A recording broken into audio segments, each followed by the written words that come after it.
So I've noticed from the articles on your website to the industry talks to this aggressive outreach to the public, this is a very business-oriented festival.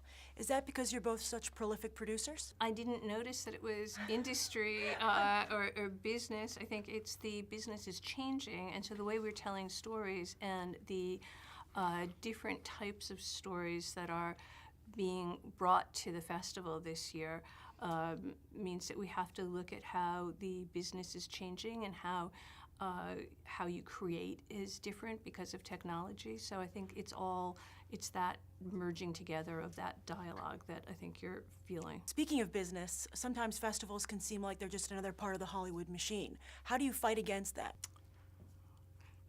We're not part. I mean, our festival is about a lot of independent voices and new filmmakers coming to a festival, being able to screen films that you wouldn't normally see in your local Cineplex. So it is very much films that wouldn't have exposure in Hollywood, but there's clearly an appetite for them. Also, I love that there's such an extensive focus on family. You even have a street festival. Yes. Do you think it's important that parents introduce their kids to films besides just animated fare? No, I do. I mean, the street festival I think is great. We've always, and I mean that it connects to film. Somehow it does. But I'm just thinking, is there a way to somehow show things?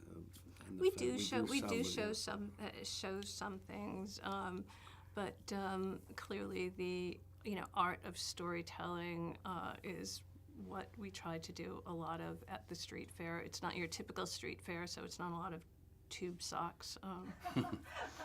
Is there any films or events either of you are looking forward to in particular this year at the festival? Well, I'm looking forward to talking about the King of Comedy and seeing it because I haven't seen it for a long, long time, and talking with Marty Scorsese about it and answering whatever questions. That'll be interesting for me and fun. And my last question for you is, people watching this video, how can they experience this festival this year? You can go online to tribecafilm.com, and you can actually stream a number of the pictures that will be premiering at the festival. You can be part of the Clint Eastwood conversation, as well as our Future of Film series that we'll be doing, and ask questions and be part of that.